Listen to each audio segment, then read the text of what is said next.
Salut, c'est Patrick. On est de retour à la ludothèque pour présenter Losties, un jeu de chez Blue Orange qui est signé par Johan Benvenuto et Alexandre Droit. Dans Losties, les joueurs vont essayer de marquer un maximum de points en posant au mieux leurs tuiles au cours des 16 tours qui composent le jeu. Comme d'habitude, je vais vous montrer ce qu'on trouve dans la boîte, je vais vous expliquer comment on joue et à la fin je reviens pour vous donner mon avis. Dans la boîte de Losties, on va trouver 65 tuiles exploration, comme ceci, les bleus, ainsi que 44 tuiles expédition. Les tuiles expédition sont les tuiles jaunes comme ça, et elles ont la particularité d'être recto verso. Il y a toujours un côté noir qui est le côté difficile, qui rapporte plus de points, et un côté blanc qui est le côté facile, mais qui rapporte moins de points. Enfin, on va trouver un jeton premier joueur sous la forme d'une boussole. Pour la mise en place, tout d'abord, on va prendre les 65 tuiles exploration et former une pioche comme ceci, et on va révéler les 5 premières, visibles de tous les joueurs. Ensuite, on va distribuer des tuiles expédition à chaque joueur. On va les distribuer en 2 temps. Dans un premier temps, on va en distribuer 4 à chaque joueur, et chaque joueur va devoir former comme ça une ligne, et de la même façon, dès que les joueurs ont posé cette ligne, il va y avoir 4 autres tuiles qui vont être distribuées pour former une colonne, comme ceci. Vous voyez que ça crée une espèce de délimitation d'un tableau de 4 sur 4. Dès que les joueurs ont reçu leurs tuiles, on n'a plus besoin des tuiles restantes, on peut les ranger dans la boîte. On va donner le jeton premier joueur à la dernière personne à étaler à la mer, et la partie est prête à commencer. Donc il y a différents types d'objectifs, et pour bien comprendre le jeu, il faut bien comprendre justement ce qui est demandé sur chacune d'elles. Il y a 7 types différents de tuiles, et donc 7 façons de marquer des points différentes. On va essayer de vous les présenter dès à présent. Donc le premier type de tuiles, c'est ces tuiles-là. Ces tuiles-là, elles indiquent un point par type de dessin, donc là par exemple par serpent de mer. Donc ça veut tout simplement dire que dans cette ligne-là, plus j'aurai de serpent de mer, plus je vais marquer de points. Je vais marquer un point par serpent de mer que j'aurai réussi à mettre dans cette ligne. Cette tuile-là marche un peu pareil, c'est 2 points par, mais par contre c'est par paire, donc il faut posséder une paire de bateaux et de serpents, pas forcément sur la même tuile, mais on va faire tout simplement le total des serpents, le total des bateaux, et en fait, on va marquer 2 points par paire qu'on constitue dans cette ligne-là. Sur ce type de tuile, en fait, il va y avoir un élément interdit. Donc ici, on va marquer strictement 4 points, donc à condition de réussir à ne positionner aucun rocher. Donc si on réussit à faire une ligne sans positionner de rocher, on va marquer 4 points. Sur cette tuile-là, on va marquer 4 points également si le motif rocher est le plus présent dans cette ligne. Il faut qu'il soit strictement le plus présent, donc en cas d'égalité, ça ne marche pas. Mais par exemple, si sur la ligne, on a 3 rochers, 2 serpents de mer et je sais pas, un bateau, eh bien ça marche, on va marquer 4 points. Par contre, en cas d'égalité, encore une fois, on ne va marquer aucun point. Autre type de tuile, celle-ci va nous forcer à avoir strictement le nombre qui est dessiné ici. Donc ici, on va marquer 6 points si on a strictement 2 palmiers et un serpent de mer sur cette colonne. Donc il va falloir avoir ce nombre de dessins là, pas plus. Sur cette tuile là, en fait, elle indique qu'il va falloir choisir un type de motif et l'avoir en exactement 7 exemplaires. Donc 7 égales, ça veut dire 7 motifs du même type. Donc par exemple 7 serpents de mer ou 7 ouragans.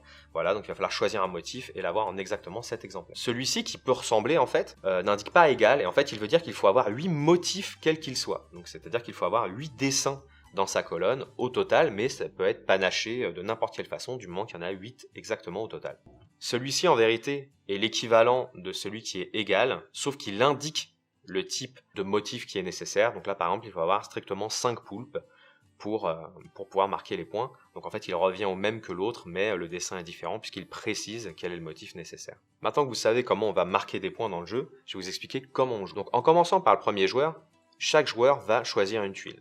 Je vais vous expliquer le mode à 4 joueurs parce que vous verrez qu'à 3 ou 2 joueurs, il y a une petite variante qui permet de rendre le jeu plus intéressant. Mais en tout cas à 4 joueurs, donc tout simplement le premier joueur va choisir une tuile parmi les 5 disponibles et va venir l'ajouter à son tableau. Là par exemple, comme le joueur cherche à avoir un maximum de rochers, il pourrait prendre celui-ci et commencer à le positionner là par exemple en se disant que c'est un bon début pour avoir 7 motifs égales et que commence à avoir beaucoup de rochers, donc ça va être intéressant. Une fois que le premier joueur a joué, ça va être au joueur suivant de choisir une tuile parmi celles restantes. En effet, on ne va compléter les tuiles qu'une fois que les 4 joueurs en auront choisi, il en restera donc une, et une fois qu'il ne restera plus qu'une tuile, eh bien on va tout simplement prendre les 4 suivantes, compléter la colonne, et une fois que la colonne est complétée, le joueur qui était le joueur actif va passer à son voisin, en fait non pas à son voisin de gauche mais à son voisin de droite, donc dans le sens inverse du jeu, le jeton premier joueur, et du coup on va commencer un nouveau tour en partant du premier joueur qui va choisir une tuile, venir l'ajouter à son tableau et ainsi de suite. On va jouer ainsi 16 fois d'affilée jusqu'à ce que tous les joueurs aient tout leur tableau rempli,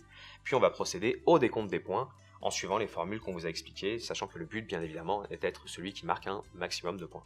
En cas d'égalité, si deux joueurs obtiennent le même score, on va regarder individuellement les tuiles qui leur ont permis de scorer. C'est la tuile qui rapporte le plus de points qui va déterminer qui des deux joueurs a gagné. C'est-à-dire que si un joueur a gagné 24 points avec 4 tuiles à 6 points et qu'un autre a gagné 24 points avec une tuile à 12 et 2 tuiles à 6, c'est celui avec la tuile à 12 points qui va gagner, puisqu'il aura une tuile de plus forte valeur que l'autre joueur. Quand on joue à moins de 4 joueurs, ça va être un peu différent au niveau du rythme de la prise des tuiles. En fait, le premier joueur va, comme d'habitude, prendre une tuile qu'il va venir ajouter à son tableau, mais après ça, il va choisir une tuile qu'il va venir écarter, et donc une tuile qui ne pourra pas être prise, qui va être défaussée. C'est-à-dire que lorsque le deuxième joueur va devoir choisir ses tuiles, il n'en restera plus que 3. Il va choisir une tuile, comme d'habitude, et le dernier joueur va choisir une tuile, et comme auparavant, une fois que ceci est terminé, on va compléter les 5 tuiles, on va passer sur la droite la boussole du premier joueur et on va recommencer, en commençant par le premier joueur, à agir de la sorte. Quand on joue à 2 joueurs, c'est un peu le même principe, sauf que chaque joueur va écarter une tuile après avoir joué. C'est-à-dire que le premier joueur va prendre une tuile puis en écarter une, et le second joueur fera de même, il va prendre une tuile puis en écarter une. Donc toujours, lorsque l'on recomplète la colonne, on va dire, des tuiles d'exploration, eh bien, il va falloir remettre 4 tuiles en plus de la dernière qui reste. Donc qu'on joue à 4, 3 ou 2 joueurs, ce sera toujours la même chose, il ne restera qu'une tuile une fois que les joueurs auront tous choisi la leur. Pour mieux comprendre le système de comptage des points, on va tout simplement faire un exemple en comptant ici ligne par ligne puis colonne par colonne les points que le joueur aura marqués. Sur cette ligne-là, il est dit que le joueur marque 1 point par serpent de mer, donc tout simplement on va compter le nombre de serpents de mer, il n'y a qu'un serpent de mer, donc cette ligne ne rapporte que 1 point. Sur cette ligne-là, en fait, le joueur va marquer 2 points par paire de bateaux et serpents de mer. Il a 3 bateaux et 2 serpents de mer, ça fait donc 2 paires. Et donc, il va marquer 4 points pour cette ligne-là. Ici, le joueur marque 4 points s'il n'a pas, en fait, de rochers. C'est le cas, donc il marquera 4 points. Ici, pour marquer 4 points, il aurait fallu que le joueur ait un maximum de rochers, mais on voit que, en fait, il a plus de poulpes que de rochers, donc il marque 0 points pour cette ligne-là. Il faudrait, pour marquer ici, avoir strictement un serpent et 2 îles. On voit qu'il a bel et bien 2 îles, mais que malheureusement il a 2 serpents, donc il ne marque pas de points là non plus. Ici, il faudrait avoir 7 fois le même motif de son choix. Donc s'il choisit rocher, c'est bon, puisqu'on voit 3, 6, 7 rochers. Donc il va marquer 13 points sur cette colonne. Ici, il faudra avoir 8 éléments au total, en tout et pour tout. 3, 6, 8, 9. Il en a trop malheureusement, donc il ne marque encore une fois pas de points. Et ici, il faudra avoir 5 poules. Pas un de plus, pas un de moins, il y en a 6, donc encore une fois, il ne marque pas de points. Donc si on additionne l'ensemble de ces lignes et l'ensemble de ces colonnes qui scorent, on voit qu'il a marqué un total de 22 points. Le jeu propose également une variante pour les plus petits, pour que ce soit plus simple à jouer.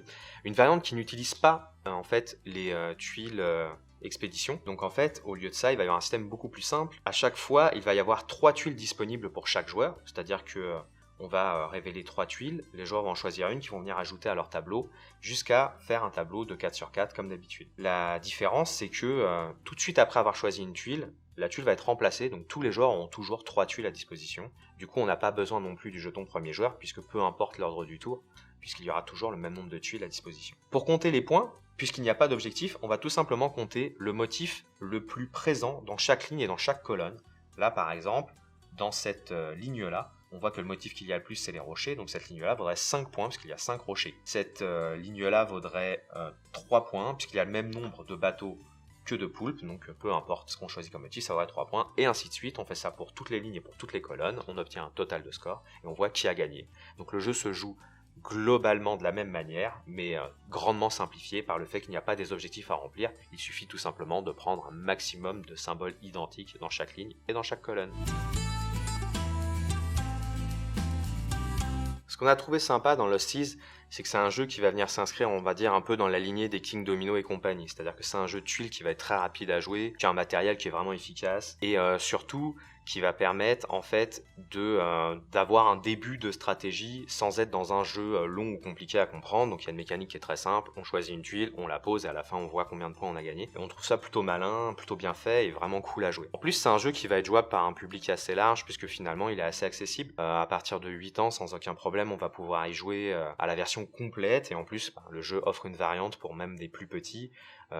qui va être joué du coup de façon très très simple, même par des beaucoup plus petits, et même s'ils feront pas forcément des très bons scores, mais en tout cas ce sera accessible. Ce qui est sympa aussi, c'est les petites notions un peu stratégiques, par exemple du choix en début de partie, le fait de pouvoir constituer soi-même sa grille, d'essayer d'optimiser en fait le croisement des lignes et des colonnes, des objectifs plus ou moins audacieux qui rapportent plus ou moins de points, c'est un petit détail mais qui fait la différence et qui, mine de rien, réduit un peu l'aléa du jeu, c'est-à-dire que quelque part, si la grille est trop compliquée à remplir, c'est aussi parce qu'on l'a mal constituée. Donc c'est assez sympa d'avoir cette option-là et ça rend le jeu plus stratégique, notamment pour des joueurs qui connaissent bien le jeu et qui du coup sont capables de bien optimiser leur placement et donc de faire des très bons scores. Pour conclure, Lost East c'est vraiment un jeu qui va s'adresser à des joueurs qui aiment bien faire des jeux de stratégie rapides, mais pour autant dans lesquels on se creuse un peu les méninges pour vraiment faire un tableau le mieux possible.